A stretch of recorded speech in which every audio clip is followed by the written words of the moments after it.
नमस्कार मंडळी. छत्रपती संभाजी महाराज यांच्या जीवनावर आधारित असलेला हिंदीमधील छावा हा चित्रपट सध्या प्रचंड गाजतोय. पण या चित्रपटामुळे आपला मराठमोळा अभिनेता संतोष जुवेकर हा मात्र प्रचंड ट्रोल होताना दिसतोय. संतोष जुवेकरने या चित्रपटामध्ये रायाची ही भूमिका साकारली आहे. सुरुवातीला संतोषच्या कामाचं सर्वत्र कौतुक झालं, मात्र त्याच्या मुलाखतींमुळे तो सतत ट्रोल होतोय.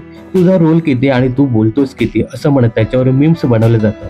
तसंच त्याचं अक्षय खन्नाबरोबरचं वक्तव्य सुद्धा चांगलंच चर्चेत आलं आहे. संतोष जुवेकरला ट्रोल करणाऱ्यावर आता मराठमोळी अभिनेत्री भडकली आहे. संतोषची बाजू घेत तुम्हाला बोलायला दुसरे मुद्दे नाहीत का असं ती म्हणताना दिसते. तर माझ्या नवऱ्याची बायको ठरलं तर मग बिग बॉस मराठी आणि तू ही रे माझा मितवा या मालिकांमध्ये झळकलेली रुचिरा जाधव सोशल मीडियावर प्रचंड सक्रिय असते. संतोष जुवेकरला ट्रोल करणाऱ्यांना तिने आता चांगलंच सुनावलं आहे. इंस्टाग्रामवर व्हिडिओ शेअर करत ती म्हणाली, मी बऱ्याच दिवसापासून सोशल मीडियावर एक गोष्ट बघत आहे. मला खरंच कळत नाही, आपला मराठी कलाकार एक छान बॉलिवूड सिनेमात काम करतो, छान अभिनय करतो, मनापासून काम करतो, आपल्याला सिनेमा आवडतो, आपल्या फार जवळचा सिनेमा असतो, सिनेमानंतर नेहमीप्रमाणे अभिनेता मुलाखत देतो, त्याला प्रश्न विचारले जातात आणि तो त्याची उत्तरही देतो. एक नाही तर बऱ्याच मुलाखती द्याव्या लागतात, तेच प्रश्न तेच उत्तर असू शकतात, त्यामुळे तो त्याचं काम करतो. तर सुरुवातीला त्याच्या कामाचं कौतुक होतं, मग काही दिवसांनी त्याला ट्रोल केलं जातं आणि त्याच्यावर आता विविध प्रकारचे मीम्स सुद्धा बनवले जातात. आता हे बघून कंटाळा आलाय. हे बघून असं वाटतं की लोकांकडे इतका वेळ आहे, एका व्यक्तीबद्दल इतकं वाईट बोलावं का? कशासाठी? तो कलाकार असं काय एवढा वाईट बोलला की इतक्या खालच्या पातळीवर जाऊन बोलावं लागतं?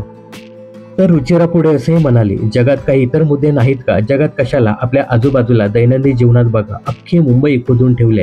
विकास विकास म्हणतोय आपण, पण एवढी लोकसंख्या वाढली आहे. रस्त्यावर इकडे तिकडे खड्डेच खड्डे आहेत. कधीपासून रस्ते मेट्रो बनत आहेत, त्याच्यासाठी आपण तडजोड करत आहोत. पुढच्या पिढीसाठी हे आहे, पण आताच्या त्रासाबद्दल कोणीच बोलत नाही. एखादा कलाकार त्याचं काम करतोय, ठीक आहे, काही गोष्टी होतात, बोलल्या जातात. तुम्ही कधी चुकत नाही का? फार सभ्य आहात का? तुम्ही स्वतःला आरशात बघण्याची गरज आहे.